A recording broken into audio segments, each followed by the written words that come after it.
Bonjour les élèves, voici notre nouveau travail de course d'orientation qui s'appelle le carré magique.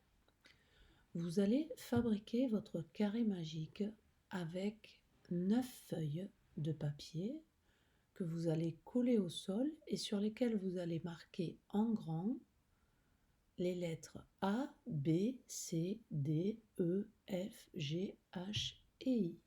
Attention de bien disposer au sol les fiches de la même manière qu'elles sont sur ce schéma-là. Il faut absolument que le E soit au milieu.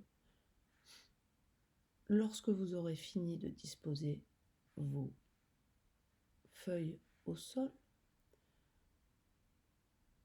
vous allez essayer de faire un parcours.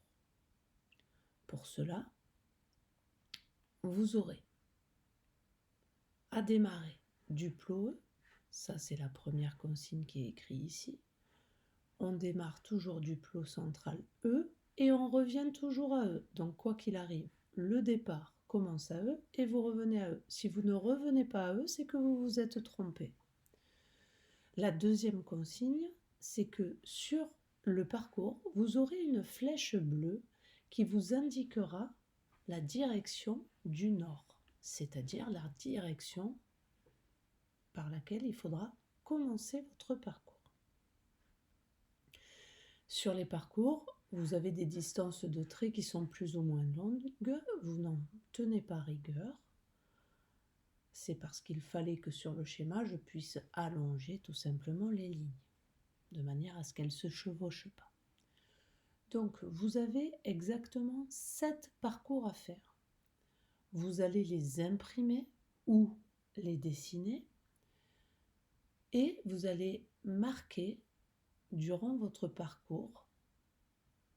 Donc, vous avez le triangle, excusez-moi, vous avez le triangle ici qui est le départ, donc c'est le triangle E, en fait vous commencez toujours à E, et ici vous avez indiqué la flèche d'indication du nord, donc vous êtes sûr de démarrer vers ce sens-là, dans ce sens-là, pardon.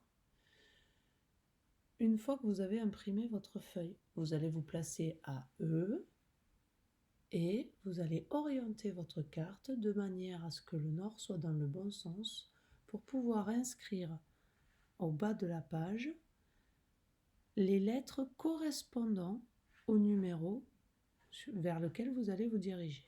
Par exemple, si je suis à E, je vais descendre vers le numéro 1 et normalement sur mon schéma, lorsque je descends vers le numéro 1, ça sera la lettre H. Donc je pars de E, mon numéro 1 correspond à H, puis je vais me déplacer vers 2, etc., etc. Et je vais remplir en fait toutes les cases avec les lettres correspondantes. Et en dessous, bien évidemment, il y a la correction. Ça, c'est des cases qui resteront vides pour moi, puisque je corrigerai vos copies lorsque vous aurez fini. Donc, une fois que vous avez fini votre parcours, n'oubliez pas, vous démarrez à E et vous revenez à E. C'est-à-dire que le point d'arrivée, c'est celui-là. Et c'est exactement le même, c'est E. Mais on ne le marque pas ici. D'accord ? Vous avez d'autres parcours à faire. Vous avez le parcours B, C, D jusqu'à G. D'accord ? Donc vous avez plusieurs parcours à faire. Lorsque vous avez fini vos parcours, vous prenez une photo des résultats et vous me les envoyez sur Pronote, de manière à ce que je puisse faire votre correction et vous donner une note correspondante. Je vous souhaite une bonne journée les élèves, j'espère que vous allez tous bien et que vous faites bien vos exercices. Je mets la vidéo dès ce soir en espérant que vous l'ayez le plus rapidement possible. Bonne soirée!